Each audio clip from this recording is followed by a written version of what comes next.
In the vast expanse of human history, we have always sought to push boundaries, to go further, dream bigger, reach higher. Imagine a world where machines do the work we no longer wish to, where algorithms predict disease before symptoms appear, where cities run flawlessly, governed by the precision of code. Dr. Noshokaty's fuzzy logic system promises to deliver on that vision. What is theory of mind in a neural network? As Professor Noshokaty says, DeepMind takes a different approach from pre-programmed consequence engines. Instead, they developed a series of neural networks that exhibit a sort of theory of mind. The AI, known as 2MNet, observes and learns from the actions of other neural networks.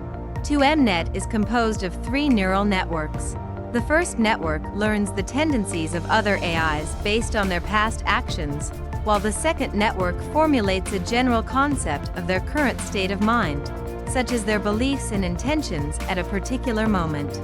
The output of both networks then inputs to the third network, which predicts the AI's actions based on the situation. Similar to other deep learning systems, 2MNet improves with experience. Professor Noshokaty says, while the theory of mind AI is still being researched and developed, it is clear that it will differ notably from existing AI in that it will have a more profound comprehension of the entities it interacts with. For instance, it may necessitate further advancements in areas such as neural networks, which will differ from the current neural networks utilized in limited memory AI. One significant distinction between the theory of mind AI and current AI is that it recognizes that human beings have 276, a mind that can be influenced by various factors. This understanding empowers the computer to distinguish among the unique emotions, beliefs, and needs of individual humans. Emotions can influence the depth of information processing related to decision-making, as well as the type of processing used. One theory suggests that negative emotions, such as anxiety or fear, signal a need for increased vigilance and systematic processing, while positive emotions signal a safe environment and prompt more heuristic processing. This theory has been supported by numerous studies, which have shown that people in positive emotional states are more influenced by superficial cues, such as the attractiveness or expertise of a source, and by the length of a message, rather than its quality. However, it is important to note that systematic processing is not always better than automatic processing. For example, increased systematic processing from negative emotions can lead to anchoring effects, where people become overly focused on a specific piece of information, and their 256 judgments can be affected by this bias. Bodenhausen et al. 2000. Similarly, negative emotions can also reduce the accuracy of judgments made quickly, known as thin slicing. Bodenhausen et al. 1994a. In the heart of neural networks, a profound possibility emerges: an AI that doesn't just respond, but begins to understand. This is theory of mind, the quest. To create machines that grasp human emotions, intentions, and even subtle motivations, adapting with each interaction, deepening their thought with every piece of data absorbed. A neural network processes countless layers of information, adapting. Each time it encounters something new, but with theory of mind, it moves beyond simple processing, starting to recognize emotions and adapt its responses accordingly. Imagine an AI that not only listens to your words, but senses the emotions within them. It's aware of sadness in your tone, urgency in your choice of words. Instead of mere calculations, its responses change based on an evolving understanding. An artificial sense of empathy. Human decisions are shaped by emotions, by the depths of thought we give to our feelings as AI observes us. It doesn't just note actions, it begins to anticipate why we act, finding patterns in human nature. It starts to understand that joy, sadness, anger all color our choices subtly, guiding our decisions. Imagine an AI trained to sense these depths in our emotions, learning not just from raw data, but from the subtle shifts in human expression.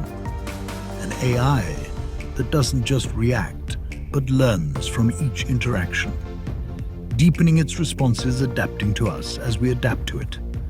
And as this understanding grows, so does a sense of presence, a machine that begins to relate to us in ways we thought only humans could.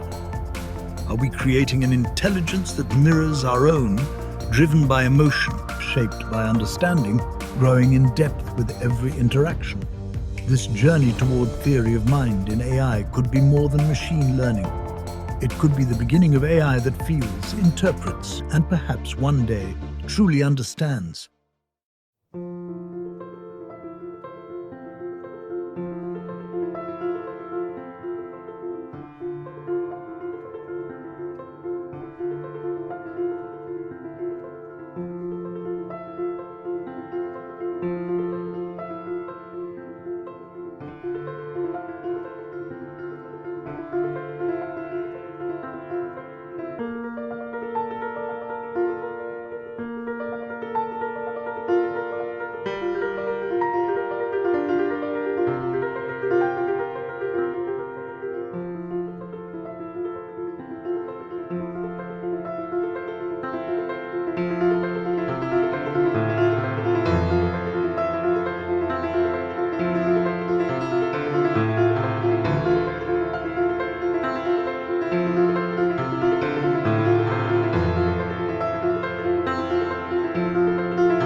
Can an artificial intelligence be conscious?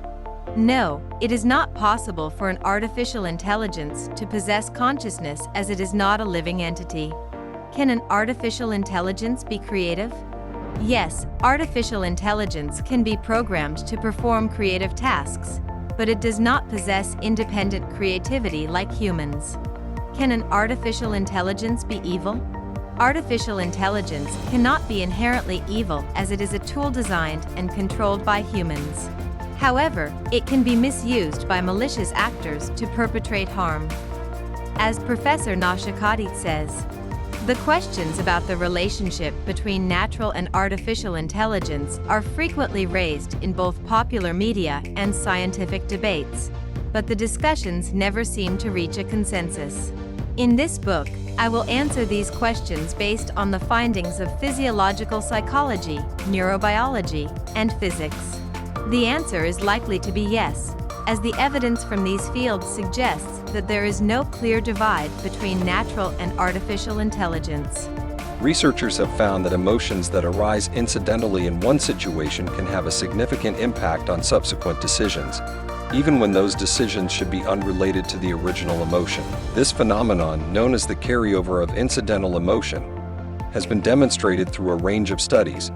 Bodenhausen 1993, Lowenstein and Lerner 2003, Han et al. 2007, Keltner and Lerner 2010, Lerner and Keltner 2000, Lerner and Tydens 2006, Pum 2007, Bose et al. 2007, Yates 2007. For example, a study by Quigley and Tedeschi 1996, found that incidental anger can trigger a desire to blame individuals in unrelated situations, even when those individuals are not the source of the anger. Additionally, carryover of incidental emotions is often experienced without the individual being aware of it.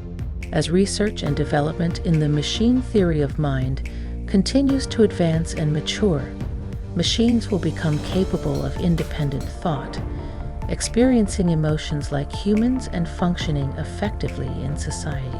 A team of self-taught AI gamers faced disappointment when they were defeated by human professionals in a highly anticipated match at the International Dota 2 Championships in Vancouver, Canada. The AI, developed by the Elon Musk-backed nonprofit OpenAI, used reinforcement learning to teach itself and other algorithms in the series how to play the game and collaborate with each other from scratch. Unlike chess or Go, the fast-paced multiplayer Dota 2 video game is considered much harder for computers, and the algorithms had to develop a type of common sense and intuition about what others were planning in order to work towards a common goal. Simulating a whole brain using current technology is challenging because computers typically execute instructions one at a time or in a few at a time, whereas a brain functions with billions of neurons firing simultaneously in a distributed network. Despite the speed of computers, they waste a lot of time and energy moving data between the CPU and memory. This von Neumann bottleneck limits full brain simulations at the cortex scale using today's 220 computers. To overcome this bottleneck, Bohan's team is building an affordable supercomputer called Neurogrid. The biological system contains various tactile receptors, including mechanoreceptors, thermoreceptors, and nocistors, which are situated within the different layers of the skin. The process of tactile sensation and haptic manipulation initiates with the activation of mechanoreceptors in the skin, resulting in the generation of electrical signals that are transmitted to the brain. There are 3 types of mechanoreceptors in human skin: slowly adapting type 1, rapidly adapting, and Pacinian corpuscle afferents. These afferents encode the shape of an object grasped in the hand. SA afferents are sensitive to static stimulation and low-frequency vibrations, 10 Hz, while RA afferents respond to skin vibrations at the flutter frequency of 10-40 Hz. PC afferents mainly respond to high-frequency vibrations. RA mechanoreceptors are capable of sensing dynamic changes in force, producing intense signals during the application or removal of force. In contrast, SA mechanoreceptors can sense static forces by continuously responding during prolonged stimulation. In the world of medicine, AI is revolutionizing the impossible. With unmatched precision, it scans deeper, faster, detecting diseases before they take hold. Surgeons are guided by machines that never tire. Diagnoses come in seconds, not weeks. Lives once lost to uncertainty are now saved with the certainty of AI's insight. It's not just enhancing healthcare, it's redefining it.